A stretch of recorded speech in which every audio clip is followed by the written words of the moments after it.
Hello, friends, and welcome to the Pines. Today's allegedly true tales of terror explore what happens when seemingly innocent Halloween festivities take a turn for the paranormal. Story 1: The Halloween Ouija Board. Halloween night, when I was 16, started innocently enough at my friend Nancy's house. Instead of trick-or-treating, we decided on a slumber party. Just me, Nancy, and our friends Cindy and Alyssa. Nancy's parents were out for the evening, leaving us free to play music loud and watch scary movies. The weather had been miserable, cold and stormy, which meant fewer trick-or-treaters. We spent the early part of the night laughing and answering the door for the few brave souls who ventured out, and had plenty of leftover candy to munch on. But after 2 versions of Halloween, we craved something more thrilling. That's when Nancy had a brilliant idea. She pulled out a dusty Ouija board from her closet. I couldn't help but laugh. "You can't be serious," I said. "Come on, it'll be fun," she insisted. Alyssa, always a bit more cautious, looked uneasy. We set up in the basement, candles flickering around us. The atmosphere was thick with tension, but we giggled nervously as we began asking the board silly questions. "Will I get asked to the dance? When's the next pop quiz?" Even Alyssa lightened up, asking if we'd always be friends. But when the pointer slid to no, the mood changed. "Who did that?" Cindy demanded. We all shook our heads. "Why won't we always be friends?" I asked. The pointer began moving around the board. Partway through the response, I could tell what was coming. I wanted to pull my hands away, but I was frozen in place. "One will die," was the answer. I felt a chill run down my spine. Alyssa, Cindy, and I all pulled away, but Nancy just pushed for more. "I have another question," she said, excitement lacing her voice. Cindy and I reluctantly returned our fingers to the pointer, but this time Alyssa hesitated. "Don't," she said sheepishly, but Nancy waved her off. "Which one of us will die?" As the pointer moved, I felt my heart race. It spelled out, "It has not yet been decided." Silence enveloped us. I don't know what came over me, but I was gripped with the need to know more. "Are you a ghost?" I asked, my voice trembling. "No." "Are you a spirit?" "No." I took a deep breath. "Are you a demon?" "Yes." Suddenly a monstrous clap of thunder shook the house, and the lights went out. A cold gust swept through the basement, extinguishing our candles. We screamed, scrambling upstairs, Alyssa nearly in tears. Nancy was frantic, and Cindy quickly found her phone, the flashlight cutting through the darkness. "What the hell was that?" Cindy asked, her voice shaking. Nancy glared at me. "Was it you?" "Was what me?" I shot back, irritation mixing with fear. "Did you make it say all that stuff?" she demanded. "Of course not." I rolled my eyes, but doubt crept in as Nancy flipped the light switch repeatedly, nothing responding. It's just the storm," she said, trying to sound calm. But when I glanced outside, I saw both neighboring houses lit up. "It's just us," I said, voice trembling. Nancy frowned. "Maybe the wind knocked something down?" "It wasn't the storm," Alyssa shouted, rocking in her chair, eyes wide with fear. "We summoned something, and now it's here." Nancy forced a laugh, but it fell flat. Just then the TV flicked on, cycling through channels until static filled the room. A voice emerged from the noise, quiet yet persistent. "Alyssa is right. Alyssa is right." The air went cold. Tears streamed down Nancy's face. "Who are you?" Alyssa whispered, staring at the screen. "Asta Thorne," the voice replied. Panic surged as lights flickered and the kitchen appliances began turning on and off. "We need to get out of here," I shouted. But the doors wouldn't budge. They were stuck. In desperation, we grabbed the Ouija board, unsure of what to do. "What do we say?" I cried. "Maybe we need to apologize," Cindy suggested. We're sorry, we're sorry, we all screamed into the void. The chaos continued, voices echoed in the static, and shadows danced at the corners of our vision. Hours passed as we huddled together, crying and praying, until the stovetop suddenly burst into flames. Without thinking, I grabbed the Ouija board and hurled it into the fire. It ignited instantly, filling the kitchen with thick black smoke. Far more smoke than a simple board game should have caused. Alarms blared, and Nancy rushed in with a fire extinguisher, dousing the flames. Once the smoke cleared, the eerie activity seemed to settle. We huddled in the living room, shaking until dawn broke. I tried the front door again. It swung open effortlessly. Shaken but relieved, we left that house as the sun rose. Nancy swore she wouldn't tell her parents about that night. We never spoke of it to anyone else, though we often revisited the memory amongst ourselves. Nancy's family stayed in that house for 2 more years, and strange things happened from time to time. Weeks of calm, followed by sudden dread. TVs turning on, kitchen cabinets flung open. Once Nancy moved to college, her parents downsized, leaving the house behind. But last week she confided in me about unsettling occurrences at her new apartment.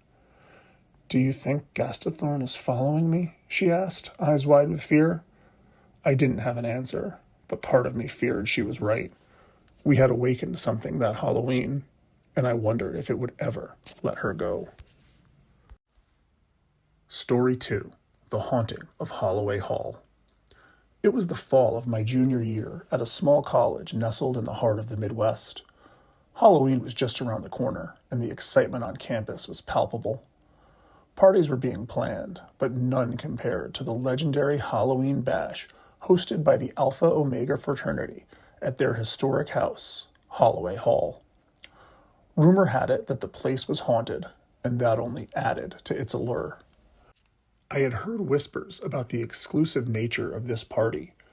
It was invite only, filled with the hottest sorority girls and the frat brothers who prided themselves on their social status. Somehow, against all odds, I managed to snag an invite. It was all thanks to a group project I worked on with Ryan, the vice president of the frat, and his girlfriend Sarah. We'd aced our assignment, and as a thank you, they extended me a coveted invite. As I arrived at Holloway Hall, the air was electric. Pumpkins flickered on the porch, and the laughter of partygoers echoed from within. I stepped inside, greeted by a vibrant sea of costumes. Witches, vampires, and more than a few sexy interpretations of classic characters. My heart raced with excitement and disbelief. I was really here. I made my way to the kitchen, where drinks flowed freely. After a few awkward encounters, I finally found my footing, mingling with the other guests and even striking up a conversation with a stunning girl dressed as a seductive ghost. The atmosphere was lively, but an undercurrent of unease lingered. One of the fraternity brothers had shared the legend of a co-ed named Eliza, who had vanished in the house during a Halloween party decades ago. Ever since, brothers have claimed that her spirit still roamed the halls, especially on Halloween. As night wore on, I noticed a strange energy in the air. Laughter morphed into whispers as shadows danced along the walls, and the music seemed to dim at odd intervals. It was almost as if the house itself was alive, breathing with its own secrets. I tried to tell myself it was just the gin and juice I'd been drinking all night, but this was different than any buzz I'd ever felt. I decided to explore the upstairs, where the air grew thick and heavy. As I wandered down the dimly lit corridor, I stumbled upon an old ornate mirror hanging crookedly on the wall. My reflection stared back at me, but something felt off. The lights flickered, and for a brief moment, the reflection didn't match my movements. A chill ran down my spine. I stepped back, my heart racing. Just then, I heard a soft, melodic voice calling from behind me. "Help me." I turned, but there was no one there. The hallway was empty. I felt compelled to follow the voice, drawn to a door at the end of the hall that was slightly ajar. I pushed it open, revealing a dimly lit room cluttered with dusty furniture. In the center stood a vintage phonograph, its needle poised over a record that seemed to spin on its own. The room was eerily silent, save for that haunting whisper, "Help me." I stepped closer, my curiosity overwhelming my fear. As I reached out to touch the phonograph, the whisper turned into a wail, echoing through the room. "Help me! Let me out!" Suddenly the door slammed shut behind me. Panic surged through my veins. I tugged at the doorknob, but it wouldn't budge. I could hear the muffled sounds of the party downstairs, but the laughter was now a distant memory. The air in the room thickened, and I felt an icy breeze sweep past me. In a moment of desperation, I turned to the mirror hanging on the wall. As I gazed into it, I saw something behind me. A shadowy figure, a girl in a tattered white dress, her eyes hollow and desperate. "Please help me," she pleaded, her voice now a desperate scream. I stumbled back, crashing into the phonograph, which began to play a warped version of a mournful song. The room shook, and the walls seemed to close in on me. I could feel the weight of the house's history pressing down, filled with sorrow and longing. With one last effort, I pounded on the door, shouting for help. "Someone! Anyone!" Just then I heard footsteps approaching. The door swung open, and Ryan stood there, eyes wide with shock. "What are you doing in here?" "Get me out," I gasped as he rushed in, grabbing my arm and pulling me back into the hallway. As we stepped out, I glanced back at the room. The door slammed shut behind us, the whispering fading into silence. Ryan led me back downstairs, where the party was still in full swing, unaware of the horror I had just experienced. He handed me another drink and tried to lighten the mood, but I could hardly process what had happened. Later that night, I couldn't shake the feeling of being watched. As I walked back to my dorm, the events of the evening replayed in my mind. Eliza's haunting cry echoed, and I knew that Holloway Hall held secrets far darker than anyone dared to imagine. Months passed, but the memory of that night never faded. When Halloween rolled around the next year, I received a message from Ryan, now the fraternity's president, inviting me back to Holloway Hall. I hesitated, but curiosity gnawed at me. What if I could uncover the truth behind Eliza's disappearance? As I stood at the doorstep of Holloway Hall once more, the air felt charged with an unseen presence. I took a deep breath and stepped inside, ready to confront whatever darkness awaited me. Because some ghosts, it seemed, need to be remembered. Story 3. The Uniform. It was a crisp October afternoon when my best friend Lucy dragged me into a vintage shop, eager to find costumes for the upcoming Halloween party. I'd barely finished my coffee when I found myself surrounded by racks of old clothes, Lucy's boyfriend Mike trailing behind us, and Mike's hunky friend Ben bringing up the rear. "Let's do a 50s theme," Lucy insisted, rummaging through a pile of clothes. She quickly unearthed a vibrant poodle skirt for herself and a slick leather jacket for Mike to become the quintessential greaser.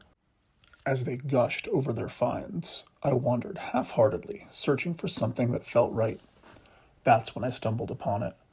A woman's military uniform from the 1950s, olive green with a matching hat. "Try it on," Lucy urged, her eyes sparkling with excitement. I hesitated, but eventually agreed. The dressing room was cramped, more like a closet, but I made it work. When I emerged, Lucy's eyes widened. "Oh my God, you look amazing." I caught Ben's eye, and he nodded approvingly. Blushing, I glanced in the mirror. They weren't wrong. I felt confident, yet something deep inside tugged at me. I noticed several pins on the blouse. "What are these?" I asked the shop owner, an older man with a gentle smile. "Some kind of accommodations," he replied, shrugging. "I don't know enough about the military to tell you what they're for, but I do know that uniform belonged to a member of the Air Force Nursing Services, flight nurses for short." Despite my growing unease, the thrill of their compliments drowned it out. Ben slid close to me. "Maybe I can find a uniform too. We could go to the party as the Army couple." The word couple hit me like a jolt, and any lingering doubts about the uniform vanished. That night, as the uniform hung on my closet door, I fell into a deep sleep, Suddenly I was thrust into chaos, a war-torn landscape filled with smoke and screams. I was rushing toward an injured soldier, a familiar face. Ben. He gasped, blood spilling from his mouth as I held his hand, helpless. An explosion rocked the ground, and I jolted awake, heart racing, eyes locked on the uniform hanging in the dim light. Come morning, I wrestled with whether to return it. It felt silly to get rid of a costume because of a bad dream. I wasn't a kid anymore. Besides, Ben had even gone to an army surplus store to find a matching uniform when they didn't have anything that fit him at the thrift shop. I'd been crushing on him for months. I wasn't about to blow my chance over a dumb dream. Yet the unease lingered, an oppressive weight that filled my apartment. On the third day, I pulled the uniform from the hanger and examined it more closely. Inside, I found a name stitched in. Lieutenant June Browning, I read aloud, and in an instant I was back on that battlefield. Mangled bodies, explosions, screams. I felt the horror wash over me before it faded into the quiet of my bedroom. My heart raced. I had to get rid of this uniform. But before I could act, my phone buzzed. A text from Ben. "Can't wait for Saturday, soldier." I was back in. I kept the uniform in my car, avoiding any more nightmares, but it felt wrong. Finally, the day of the Halloween party arrived. I brought it back inside only after Lucy insisted on getting ready at my place. I mentioned having weird dreams, but she was too focused on her cleavage to listen. The guys picked us up in Mike's Jeep. Ben hopped out, opening the door for me like a true gentleman. He looked so handsome in his tailored uniform. I felt a rush. The party was at a historic bar downtown, a former speakeasy rumored to be haunted. Those ghost stories didn't worry me. I was convinced I was bringing my own. "You look great," Ben said as we settled into the back seat. "So do you," I replied with a smile. As Lucy sang along to a Halloween playlist, Mike hit a pothole. The Jeep bounced violently, and suddenly everything shifted. I was no longer in the back of Mike's Sahara. I was in an olive green, open-topped military vehicle, the roar of gunfire surrounding us. Ben, still beside me, was focused on the road, his knuckles white on the steering wheel. A second Jeep raced alongside us, but was rocked by an explosion, flipping over. Panic surged as we sped toward a smoking wreckage in the distance. I could see bodies scattered, and instinct kicked in. I leapt out, racing to the nearest soldier. Too young, too broken. I felt powerless. Another man lay nearby, badly burned and no longer breathing. "Help us!" a voice cried. I turned, seeing a doctor struggling with the soldier missing part of his arm. I knelt beside him, applying a tourniquet, my instincts guiding me as if I had done this before. "Ben!" I shouted, looking for him. He was there, rifle ready, but the fear in his eyes mirrored my own. Before he could respond, a grenade landed at his feet. I screamed, and the world went black as the explosion echoed. I woke up in an alley downtown, the cool ground beneath me. Ben knelt beside me, concern etched across his face. "It's okay," he said softly, cradling my head. "What happened?" I asked, still disoriented. "You started talking about explosions and getting to the injured men," he explained. "At first we thought you were just getting into character, but then you jumped out of the car and took off running." I collapsed into Ben's arms, sobbing. He guided me to his apartment, just a few minutes away. I took a hot shower and changed into a t-shirt and sweatpants that he laid out for me. I sat next to him on the couch. I only meant to apologize, but once I started talking, I couldn't stop. I shared everything that had happened with the uniform, the nightmares, the visions. Instead of laughing, Ben pulled out his laptop, and we searched for Lieutenant June Browning. The story unfolded. A flight nurse during the Korean War. She had saved dozens of lives before a grenade ended her own. She was just 27 years old. "That's incredible," I murmured, snuggling against him on the couch, the weight of June's story settling over me.